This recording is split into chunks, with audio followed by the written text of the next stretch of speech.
And welcome to the Basket Cases podcast, episode number 10. 10th anniversary. 10th anniversary of the first episode. Oh, yeah. I'm your host, Kevin Henderson. With me, per usual, is my sidekick, Zach Bozeman. Co-host with the co-most. There he is, live and in person, in the flesh. Well, to each other. Oh, there's the computer making its noises again. That's our cue. That's our cue. We're on. Sorry about that. If it continues throughout the show, try to ignore it. We'll do our best as well. Anyway, if you're a return listener or a new listener, we always like to encourage you to reach out to the show. You can email us at basketcasesla@basketcasespodcast.com. We would encourage you to review the show on iTunes. Maybe give somebody something to read, not from the show, but from a listener, and that might encourage somebody else to click on it, so we'd appreciate that. You can follow us on Twitter at basketcasesla. That is the handle. So anyway, yeah, hit us up. Hit it up. We got a jam-packed show today. We're going to talk some Lakers. We're going to go around the NBA. A couple stories that were pretty interesting from earlier in the week that we want to talk about, including a clerical error that kept a player from playing in an NBA basketball game. A clerical error that kept the player from playing. That's right. I like that. We're flowing on the mic. Uh-huh. We got the NFL playoffs. They're underway. Some great football games. It sounds like there's just like Normandy happening. It's Godzilla! It's Godzilla! Everybody, this is not a test. I don't know what's going on. Hopefully it ends soon. But seriously. Man, that's really bad. We apologize. Yes. Come on. Okay. Now that the attack is over, we survived.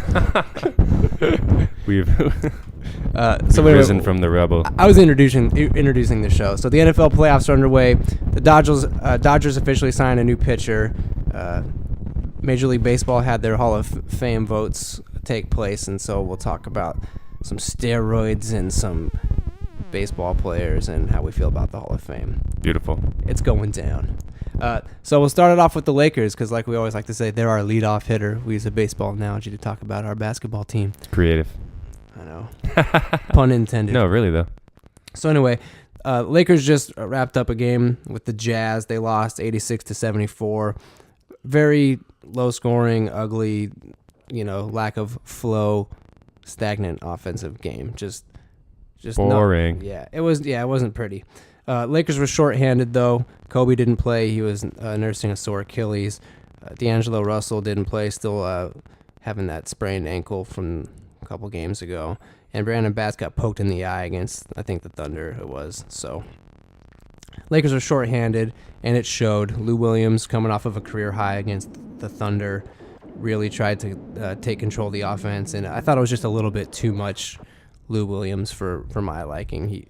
He really tried to. He was trigger happy after having that career high. His britches got too big. And then Clarkson struggled to really find his shot tonight, and so the Lakers just struggled as a team. They were down most of the game. They tried to battle back in the second half and make it competitive, but it was just a ugly ball game all around. Julius Randle had a decent game with 11 points and 7 rebounds, but the big news was he has a bone bruise on his foot, so. He played through it after going back to the locker room and putting a bandage on it, I think they said was what Gary Vitti did. So he did come out and play afterwards and didn't seem to be too affected by it. But I thought that was the big news. But in more recent events with the Lakers, though, in spite of tonight's shorthanded, ugly loss against the Jazz, the team has been playing a little bit better lately. They've been doing things like pass the ball and slam the alley-oop. all that fun Pass stuff. the ball. In a couple competitive games, one of them was against the Thunder in a loss 117-113, but it was a very fun game to watch. Williams did have, like I said, Lou Williams had that career high 44 points. It was a pretty competitive ball game. OKC, it's always fun when Russell Westbrook and Kevin Durant are in town. Yep. They're just good players, man. Westbrook, man. Fiery little guy. Well, little compared to everybody else on the court, but Westbrook is he's not, I mean, he's got a little size, but he might be one of my favorite player to watch. I'm not sure if he is. He's one of mine for sure, though. I have to agree that he's one of mine. I don't know. He gets jacked up. Yeah, he gets all jacked up about it. Jacked up. Also, another exciting game, 3-point loss, 118-115. So a couple offensive explosions from the Lakers against Sacramento earlier in the week. Lakers were down 27, and then all of a sudden they just came out and had a completely different second half. Russell and Clarkson really drove the offense for the team, and D'Angelo Russell finished with 27 points in only 28 minutes. And he had 4 assists and 2 steals. And after the game, he twisted his ankle late in the game and had to come off the floor because he couldn't push off. And Sacramento ended up hanging on and winning the game after the Lakers came all the way back from down 27. And after the game, I liked D'Angelo Russell's comments. He said he felt like they got lucky. The Kings got lucky. And he said that if he hadn't had the injury to his ankle, he would have stayed in and probably would have hit a ridiculous shot. And then when he was asked about his play and how he kind of commanded the game, he just kind of looked at the reporter and he said, "Y'all ain't seen nothing yet."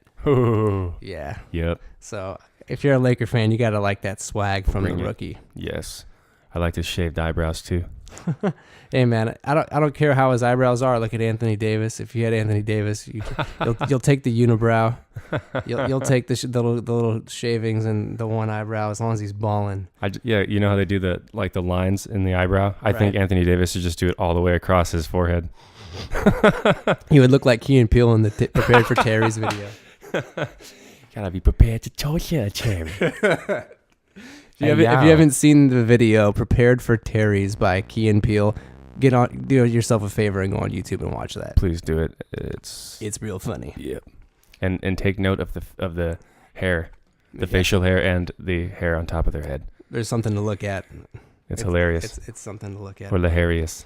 So anyway, Kobe looked really good in both those games against Sacramento and OKC. Kobe looked good. He had a nice dunk against Sacramento. He had been resting previously, and so you could tell he had fresh legs in that game. He finished with 28 points on 10 of 18 versus Sacramento, and he had 19 points and 6 assists versus Thunder on a back-to-back. So, yeah, he really was, fresh after sitting those couple of games resting the shoulder, but now he's got the Achilles, so hopefully he can, nurse himself to health and finish the season. Damn, what next? Playing all these minutes, you just don't know if he can do it.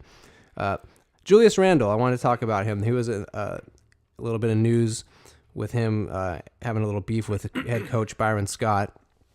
Randle said after a couple games, after the comments were made, Randle just basically said that there were no problems with him, the coach, and that y'all made it into that. Y'all made it into that? Yeah. We had no problem with the coach. That's a pretty good Julius Randle imitation. Y'all made it into that. So Julius, how's your relationship with Coach Byron Scott? It's all right. It's not good. I mean, but y'all made it into that. Exactly. So thanks, Julius. Welcome. But it also brought into some some comments that Steven Jackson, ex-NBA player, a lot of people know him from his time with the Spurs, among other teams. He had some comments on a podcast kind of critiquing head coach Byron Scott, saying that Byron doesn't really communicate with young players, and he was trying to explain why all these stories keep coming out of LA with Byron Scott and the rookies and just kind of the tough love he's trying to give them. But I also wanted to highlight, consider the source. Steven Jackson was a pretty hot-headed player, and I think that these rookies are a little more level-headed, even though Randle has seemed a little pouty. I think that he'll be fine. He's also a young kid, and I think he and Byron are I think they have a fine relationship, and Julius said so himself. I think people are just making a whole lot out of nothing with the coach. Trying to make everything the Kardashians. Exactly. It's not. Yep. And then also, the last thing with the Lakers here before we move on, were the comments that came out from general manager Mitch Kupchak. He basically said, what in my opinion, I thought we all knew based on watching the season. After about 2 weeks, I think we all knew what the season was about, but for some reason it stirred a lot of attention when he said basically this season is about Kobe. Kobe's going to play lots of minutes because that's what he wants to do. He acknowledged that it can impact the development of the young players until Kobe's gone. And that's just kind of what's going on. And to me, I just think it's clear that this is what's coming down from the ownership, and also from Kobe. Definitely. And that's just the way it is. Kobe's going to play these 30 minutes a game. He's not going to play 24, 25, 22. He's just going to play 30 minutes and just rock it till the wheels fall off. Right. Like, look, I want 30 minutes a game, and I want $30 million. Exactly. Exactly. Money ain't a thing. Just give me some money. So, can we have some money? but then I also started thinking about Mitch Kupchak, and he's a pretty calculated guy. I believe that Kobe Bryant is he's playing all these minutes because he's gonna go out rocking it till the wheels fall off. That's my Mitch Kupchak. But anyway, His last name looks like Cupcake. Mitch Cupcake. Kind of. So I think that Mitch was maybe a little more calculated in stating the obvious, though, because before it's stated from the Lakers organization itself, it's just a bunch of people in the media saying these things. But when Mitch says it kind of indicates that it is coming right from the Lakers. It is coming from ownership. It is coming from Kobe. But I also think what it does is that it kind of makes Kobe not look so great. And I think Mitch is maybe hoping that it's going to kind of change how Kobe plays now that it's out there. Interesting. It might just, and I felt like, you look down the stretch of that Sacramento game, and Clarkson and Clarkson and Russell were the guys bringing the Lakers back, and Kobe sat on the bench and let them play. Mm-hmm. And it's happened previously in this season too against the Minnesota Timberwolves, that game where D'Angelo Russell had it going. Kobe has sat and let the rookies shine, let the young players shine. So anyway, I just think that he gets a little more beef than is necessary, or a little more, just kind of. I just feel like he's criticized a lot more than necessary, considering this is just the way the Lakers view this season. So we might as well just accept that Kobe's going to get 30 minutes a game. The rookies and Jordan Clarkson and Randall are still going to develop. Yeah. It's just the way. The rate's going to be a little bit slower than you'd like, but only at the rate of a few minutes a game, and that's just the way it is. Yeah, and it's, glass half full. It's like the rookies get to play with Kobe and kind of, I'm sure they learn a lot from that. And the other thing, too, is take out tonight's game against the Jazz. We're recording this on Sunday here. But the last couple of games, obviously without Kobe and Russell, you see the team struggles. But as soon Russell will be back from that ankle, and Kobe should be back too. And when they are initiating the offense with the way the team was playing lately, they were playing so much better that the games are starting to be competitive. Uh-huh. And as a Lakers fan, that's all you really want, because until the NBA changes their system for drafting players, you want to lose, because that's how you're going to get, the number 3 draft, or, the top 3 protected pick that you have. Right. And I as a Laker fan and just a sports fan in general, I can't root against my team, but in reality, if you're going to lose the game, you'd rather have it be competitive and then still lose and keep your draft pick. So definitely. No more blowouts. You kind of look at it as a glass, half. It's like a win-win, really, for Laker fans, because we're going to start playing better, and probably going to still keep the pick because we're still not good enough to win these games, but at least we're not getting blown out by 30 every night. Yes.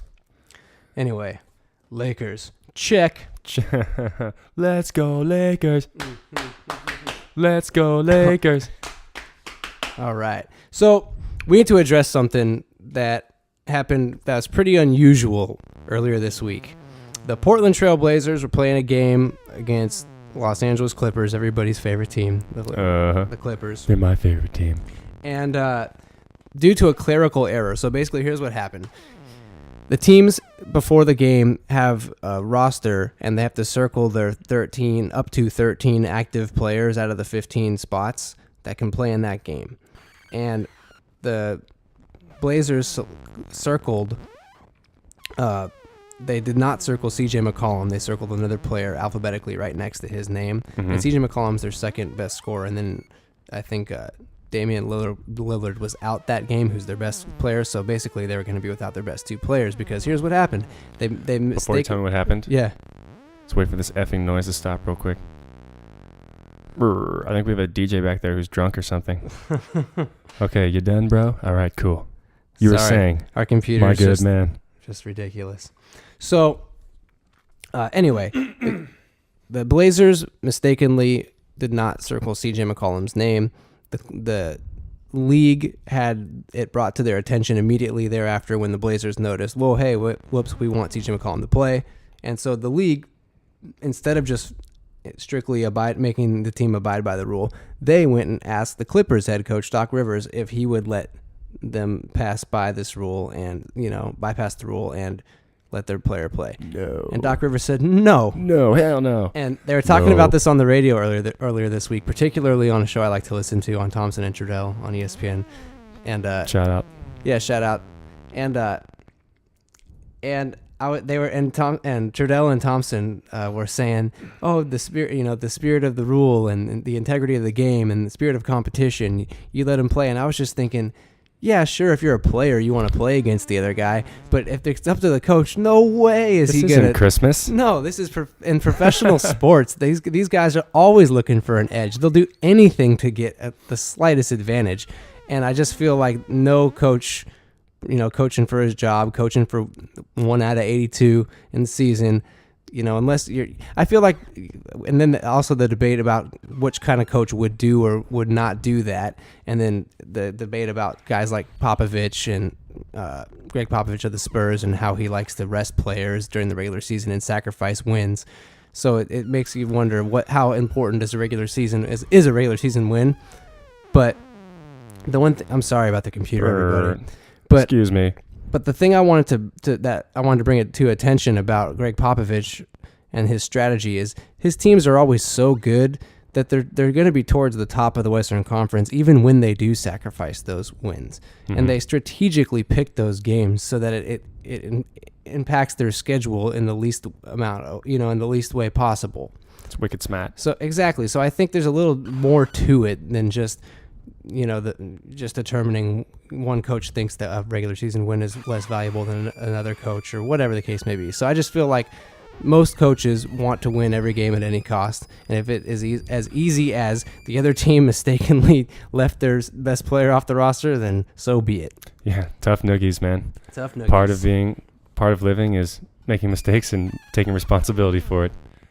Well, plus earlier, it was either last year or 2 years ago, Doc Rivers and the Clippers got burned by the same rule because they signed Danny Granger, and I think they made the same mistake. And the opposing coach, I thought they were playing Phoenix, maybe I could be mistaken, but they didn't let Doc Rivers and the Clippers have Danny Granger in the lineup that night, so he got burned by the rule before too. So of course, here's the thing though, it's a terribly stupid rule, and obviously it's stupid if the league asks the opposing coach, "Hey, will you let the rule just go by the wayside this time around?" Like, we were just thinking. Yeah, would you make it fair? It's like this is the dumbest rule ever, and get rid of it. I mean, it's 2016. We're circling names on a piece of paper and turning them into the scorekeeper before the game. I mean, come on. Come on, people, grow up. Yeah. Jesus. Another NBA story. I just wanted to say this real quick. Our boy Lamar Odom, he was reportedly released from the hospital this week, and I guess Chloe, his estranged wife, had him transported to. Who? Yeah, right. Had him transported to a nearby, to the Kardashian household, a nearby rehab facility. So just want to wish Lamar good vibes. He's gonna, yeah. I know he's he went through some bad times and done some questionable things with some questionable behavior, but I think Lamar deep down is a sweet guy, and I'm rooting for him. Oh yeah. Hey, you never know what we just hear it from the media. We weren't there. No, we don't know what's going on, but I think whatever. Ever since the Lakers traded him, his life has taken a downward spiral. So, just want to say I'm rooting for him.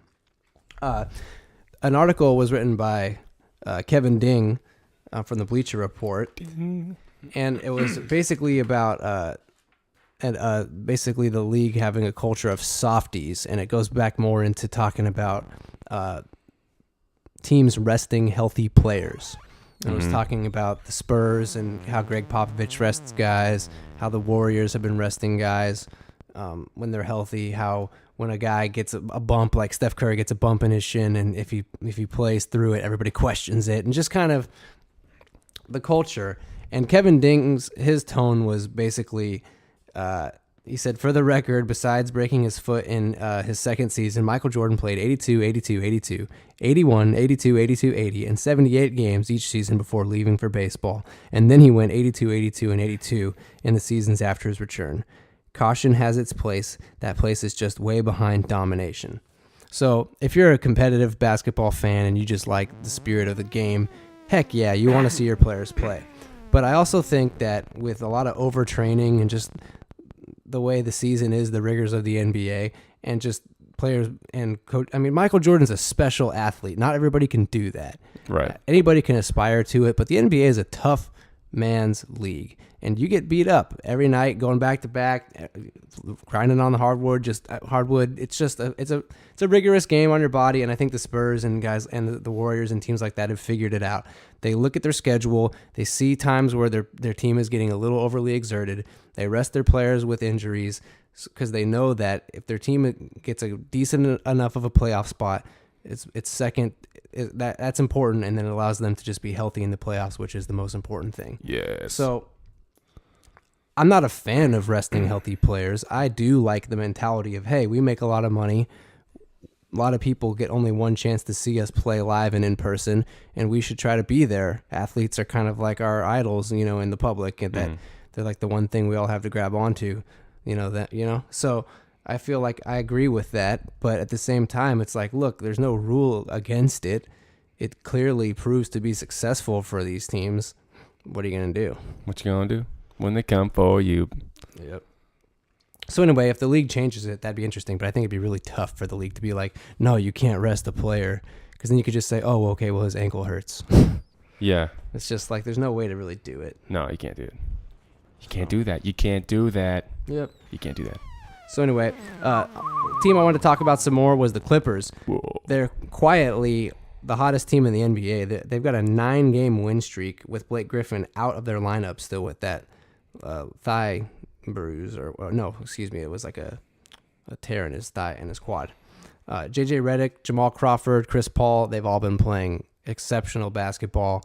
And it's interesting how the Clippers always tend to kind of go on a roll when they get shorthanded.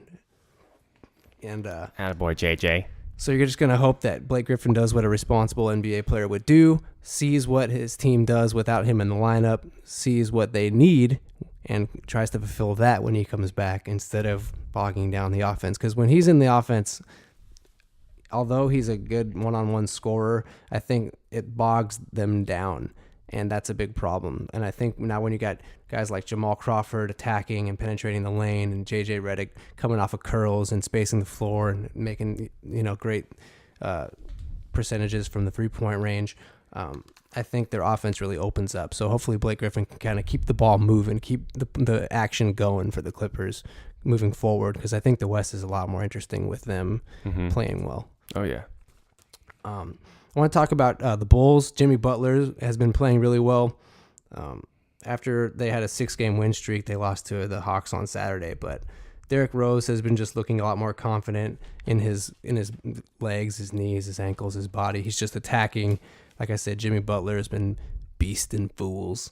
So I just wanted to give the Bulls a shout out, because I really would like to see them healthy and playing well, and kind of giving Cleveland a little bit of a challenge so that they're a little more battle tested by the time, if they do make it to the finals, they face the Warriors. Ooh. I mean, I'm putting it out there, but we'll see. But I just feel like whoever comes out of the West is going to have a really hard road to get out there. Excuse me. No. It's a siren about. Sorry about the computer. I hope everyone's okay. And real quick, I wanted to talk about the Spurs, just because we're talking about all the front runners here, but realistically, we're going to be watching them the longest anyway, because they're going to be playing longest into the playoffs. But they remain undefeated at home. And the Warriors are off to their best start at 35-2 in NBA history. Oh, yeah. But it's halftime. Finished it right before halftime. So anyway, if you're new to the show, halftime. This is a segment where we like to break it up. We might talk basketball, we might talk sports, we might talk nothing about sports at all. The idea is just to have a little fun. Yes. And, get you a little familiar with Zach and myself on a different level. On a deeper level. On a halftime level. Not the game. We're talking about halftime, not the game. Not the game. You ready to play the game? So, you know what's going on in the world right now? The Powerball is going on. Right? It was up to $900 million on Saturday night. And the odds of matching all the numbers were 1 in 292.9. $1.2 million. Crazy. And then guess what?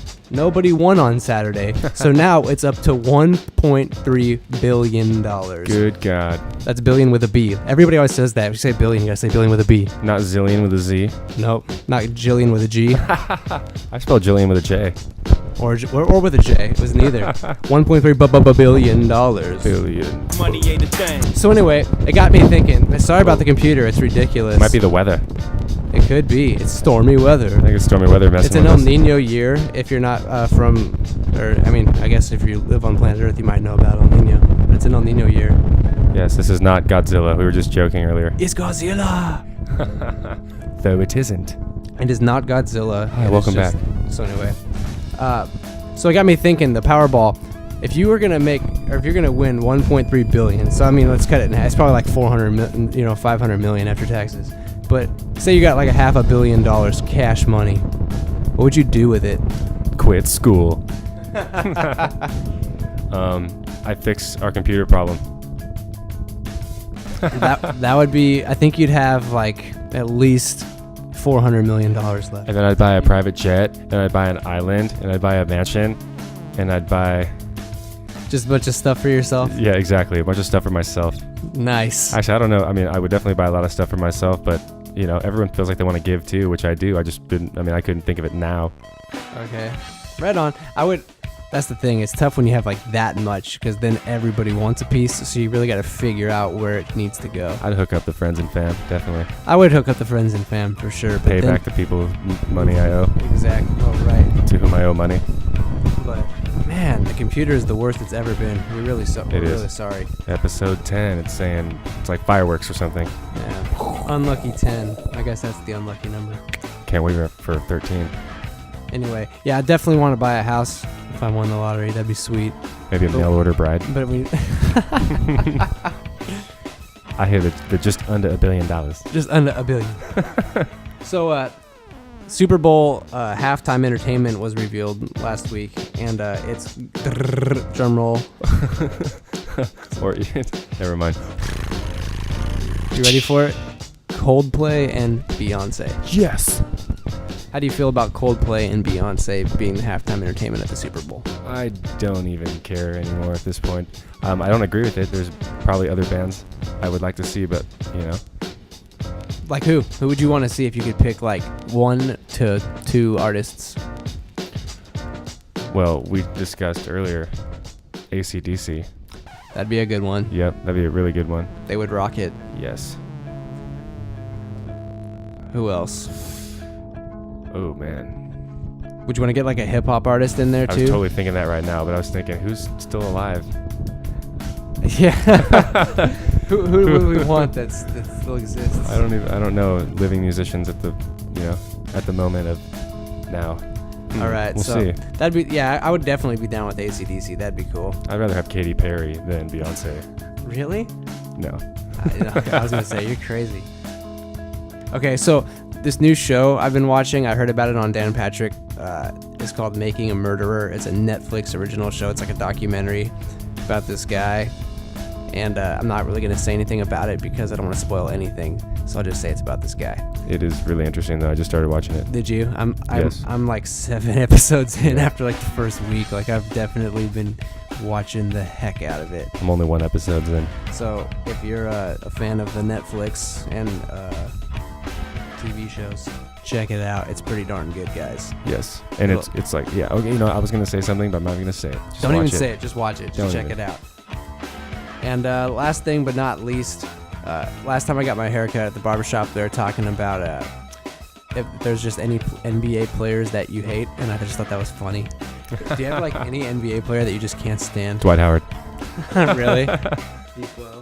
I just couldn't stand him when he played for the Lakers because I couldn't stand watching him shoot free throws and miss them all, and just looking like he was always goofing around, and like Kobe standing right next to him with like his game face on, like ready to go. Yeah. And I feel you. I don't mind a goofball. Like I like Nick Young.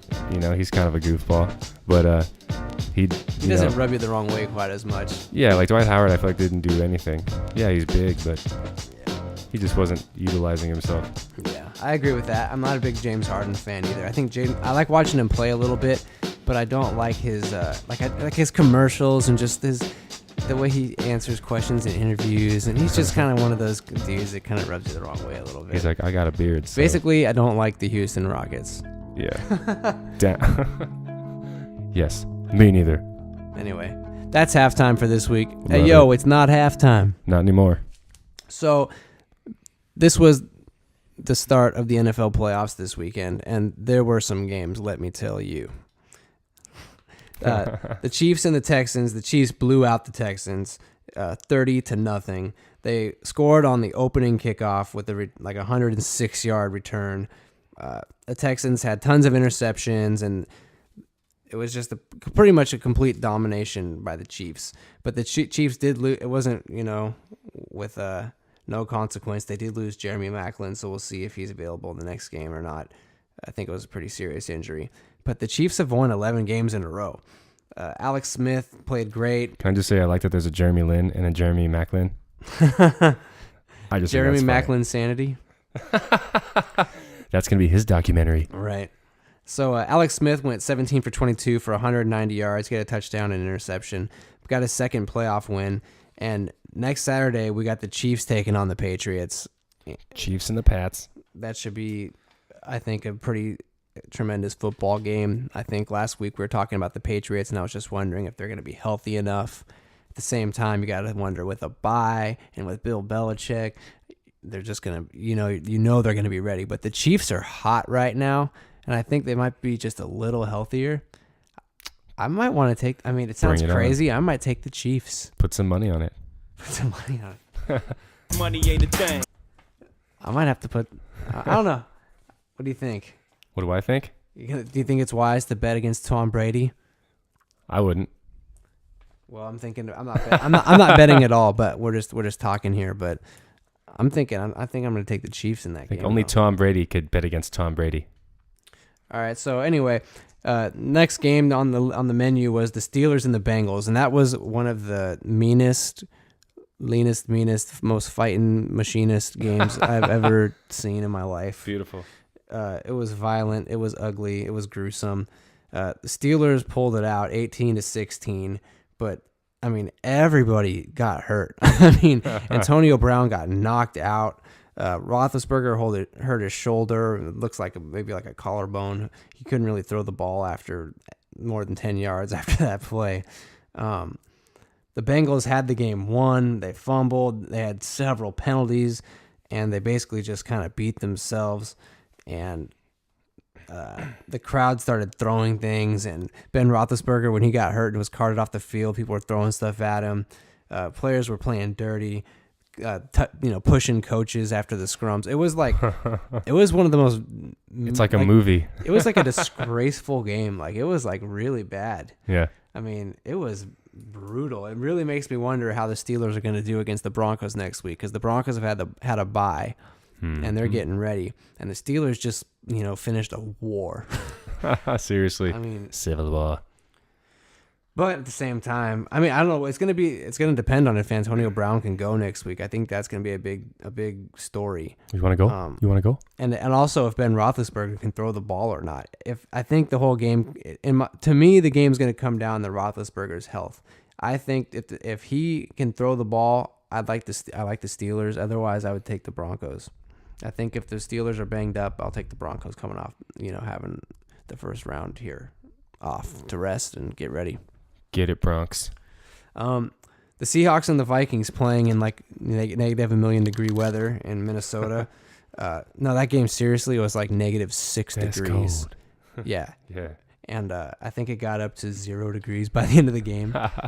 And it was crazy. Like, they had this one shot of the crowd where it was like a silhouette of the crowd, and you could just see every breath. And it was just every single player, you could just see you could see every breath. It was so cold out there. Dang. -6. Wow. Some of the dudes didn't even have sleeves on still. They were just rocking it.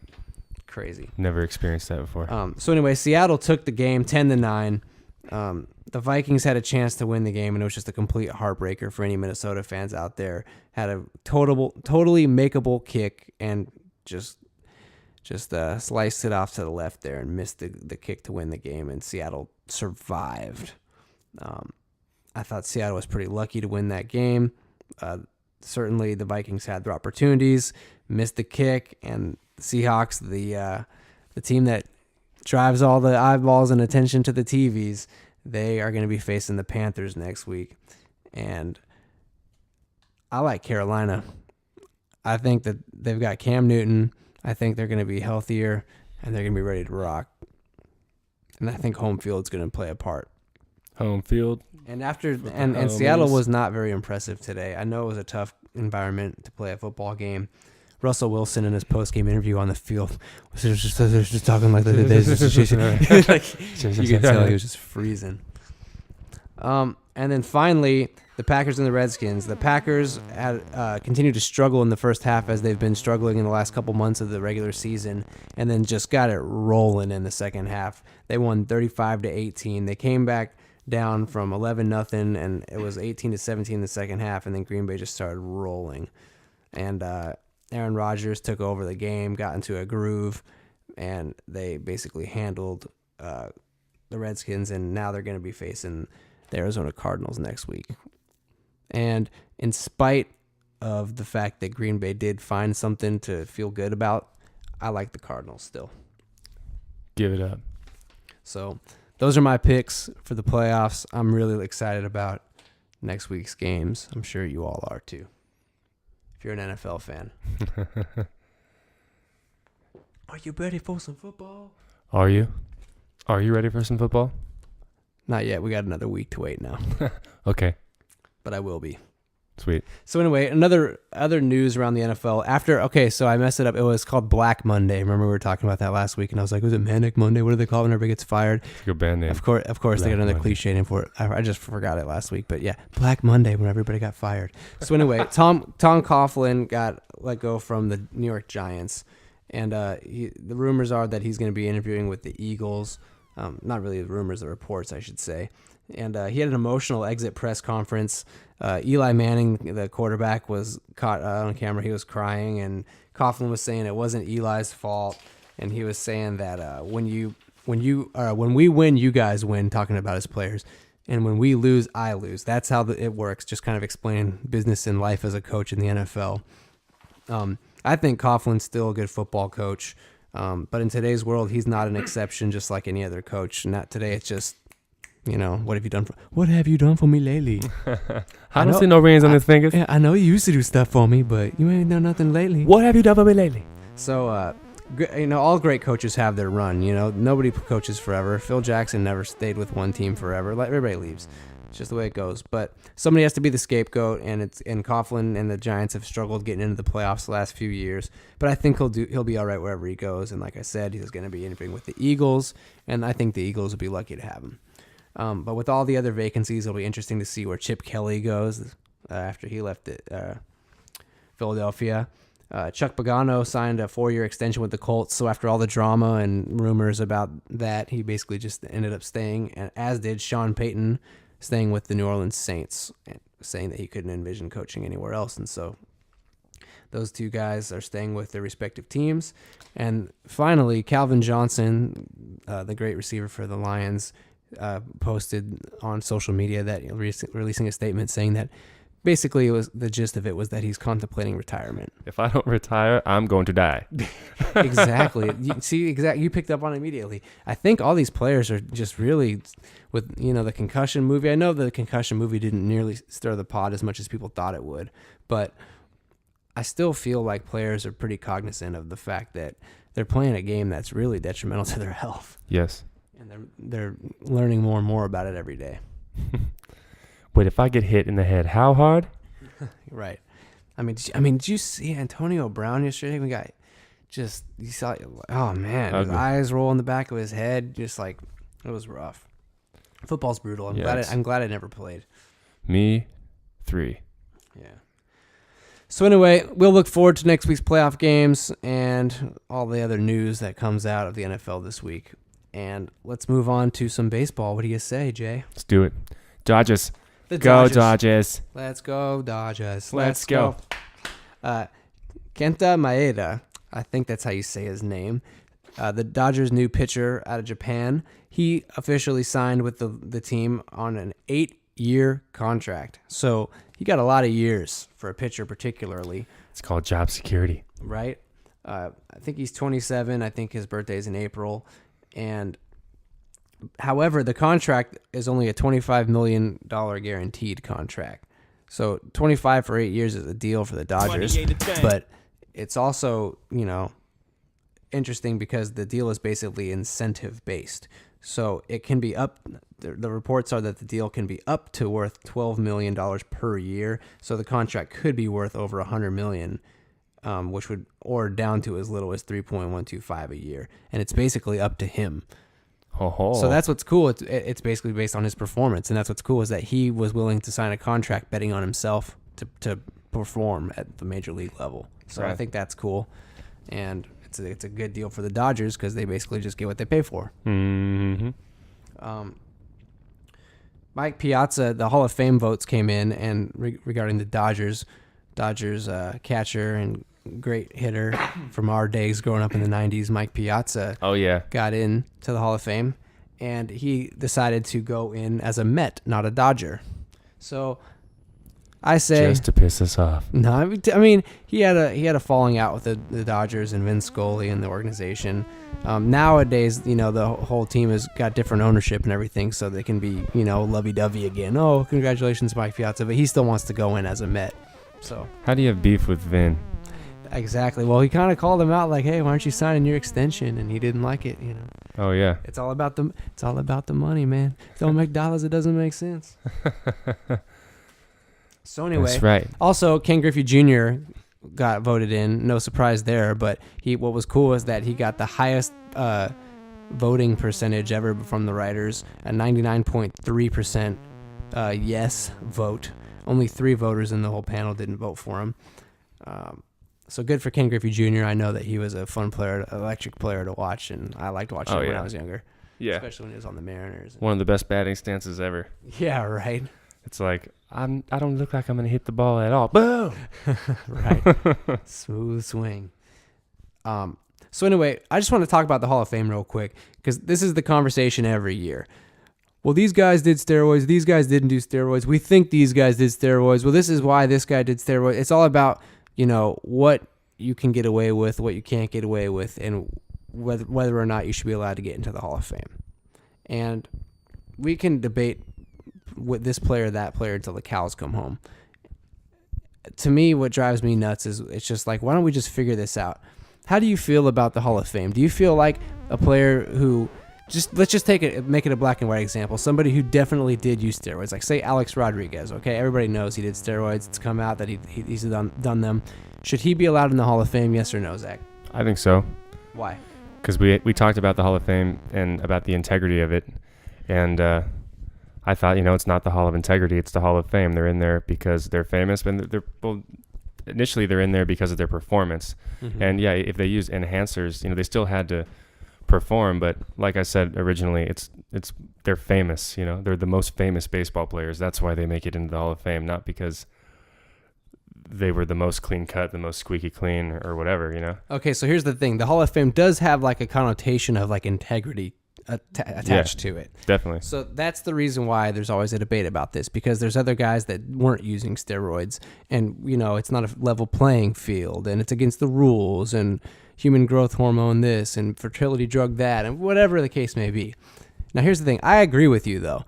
I feel like you can't have a Hall of Fame, because what is a Hall of Fame? It's essentially a museum. What does a museum do? It documents history. It shows you what happened during the course of time about a certain topic. The good and the bad. And here's the thing too.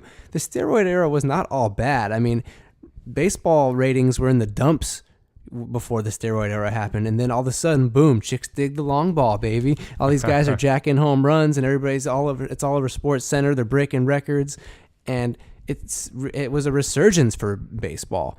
And to just ignore this element of history and this era of baseball by not including any of the players, to me would just be ignoring a chunk of time in space. It's just like it happened, so why can't we document it? So to me, I think the way I always try to tell people to view athletes, because people get so stirred up and enraged about athletes and just their conduct, and because they're making money and they're in the spotlight. I try to practice just letting them be athletes. Right. They're not my best friend. Right. They're not my role model. They're just people on the TV screen that I get to watch entertain me. And I feel like if we can continue to try to kind of apply that mindset to the Hall of Fame and just say, hey, take the integrity out of it. Just make it a museum. You know, I think that's the way to do it. Yeah. And I think if the thing is, say you wanted to put Barry Bonds or Alex Rodriguez in there, put him in there and then put on his plaque or on his wall or his little area. Yeah, he was in here and he broke all these records, but he did them by cheating the game. He was on steroids. He was under many lawsuits and all this, you know, this whole area of his career was affected and just talk about it all. In the limelight, a super famous player. Yeah. Not only for his performance, but for his scandal or whatever. So it goes in the Hall of Fame. And like you said, It's a museum. It's a document of history. And also, correct me if I'm wrong, I'm not sure if Ty Cobb is in the Hall of Fame. I would like to think that he is. I don't know. But everybody, if he is, everyone knows that he was a dirty player. Right. So it's just. So, no steroids, but. Just the way he played. Spiking people with his right. cleats. So, there's all sorts of gamesmanship that, you know, corked bats that we might not know about. I mean, there's a million things. And plus, like, we only know about these guys taking steroids. I'm sure there's other guys who take steroids, but they're not famous ball players, so they don't get the attention. There's all sorts of stuff. Yeah. So, anyway, in light of, let's move on from baseball and have a little fun, take a break for a second. In light of the halftime entertainment for the Super Bowl being announced, I figured we'd play a little game. Now, you ready to play the game? You want to play that game? Back in the game now. Are you ready? Yes. Okay, so this game was a little tricky for me to design because Beyonce's lyrics and Coldplay's lyrics are quite different by nature. But what I tried to do was pick lyrics that are a little more down the middle of the road. Mm-hmm. And the objective is for you and you the listener, you can play along if you'd like, to determine whether the lyric is Beyonce or Coldplay. And just to the listeners, don't say the answers out loud because we can't hear you. You're not going to help us. So anyway, I believe I took 6 lyrics, and your job is to just say Coldplay or Beyonce. Okay. You ready? Yeah. And I had to look these up because I don't know all these songs and lyrics. Nope. So anyway, here we go. Number 1. With me being where I'm at, worrying about wherever you are. We're Beyonce. taking this a little too far. It is Beyonce. Because I know Coldplay would never write a lyric. If you're thinking about where I'm at, or okay, you're good. Next, here we go. Come out upon my seas, cursed missed opportunities. Coldplay. Am I a part of the cure, or am I part of the disease? Yes, it's Coldplay. Yeah. Too fancy for Beyonce. You're 2 for 2. Okay. So, my heart is yours. It's you that I hold on to. That's what I do. And I know I was wrong. Beyonce. But I won't let you down. Beyonce? No! No. It's Hit the button. Coldplay. Hit the button. I can't because it'll mess up our music. I'm going to leave it. All right. My bad. So, no. All right. Next, here we go. I'm a puzzle, yes, indeed. Ever complex in every way, and all the pieces aren't even Beyonce. in the box, and yet you see the picture clear as day. Yes, Beyonce. You're very good at this game. For once. Here we go. Call it magic. Cut me into 2. And with all your magic, I disappear from view. And I can't get over you. Still, I call it magic. Such a precious treat. Beyonce. Oh, that's Coldplay. Damn it. I knew it. Should have gone with that. That's nice all lyrics, right. Bro. So, here we go. I think you're 3 out of 5 so far. Ooh. Here's the last one. You're either going to go 500 or you're going to have a winning record. This is the breaker right here. You ready? Yeah. Oh, killing me softly, and I'm still falling. Oh, it's gotta be still the Beyonce. one I need. I will always be with you. Oh, you got me all alone. Don't ever let me go. Say it real loud if you fly. If you leave me, you are out of your mind. Beyonce. Yes, you got it. Yeah, of course. I don't think Beyonce. Coldplay would rip off the lyric. So anyway, there you go. You're a winner today, Zach. You won a game. And just so everybody knows, I don't like Coldplay or Beyonce. Fair enough. Okay, neither does Kevin. Yeah. I don't listen to them. I'm not a... Beyonce's alright. I just don't listen to either of their music, though. I like to watch her in her music videos. I'll say Gladys. Ooh, that's a great video. What? And song, I think. That's a good song. Yeah, so she's alright. Yeah. I like about 5 Coldplay songs, and I like watching... Like Beyonce, it's like I'd rather watch the music video than just listen to the song. You know what I'm saying? I watch her videos and just put it on mute. Yeah, that works too. That works for me too. You know how that go. So tomorrow night, Monday night, might be tonight for you if you're listening on Monday. Whoa. Is the BCS championship game. You got Alabama taking on Clemson. And Alabama right now is an early 7-point favorite. I like Alabama to win the game. I like out. I do. I'm taking Alabama. So those are all my picks. I've made my picks. I put my name on it this week. I usually don't make picks on the podcast, but I did this week. So yeah, that was fun. Nice. So we'll see what happens with Alabama. We're going to wrap this episode up. The computer's making a ton of noise, and we apologize for that. We hope you enjoyed the show. We want to thank you again for listening. Yes. We really appreciate all the downloads, all the support, all the constructive criticism, all the kind words, everything you got. We really appreciate it. Again, we'll shout out the email basketcasesla@basketcasespodcast.com. We also want to encourage you to hit up the Twitter page at basketcasesla and hit us up and let us know if there's any NBA players you hate, because I think that's pretty funny. Or any ideas for any games you want us to play. Yeah, you got any games or like trivia or ideas if you want Zach to quiz a game or me to quiz a game or on Zach or whatever. You got any good ideas, Quiz let it us on know. me. Quiz it. Yeah, you like that sentence? Quiz it on us. Right on. That was really English. Sorry about that. Real English. You know what I meant. Keeping it real. Keeping it real. Anyway, thanks. Basket Cases out. Out.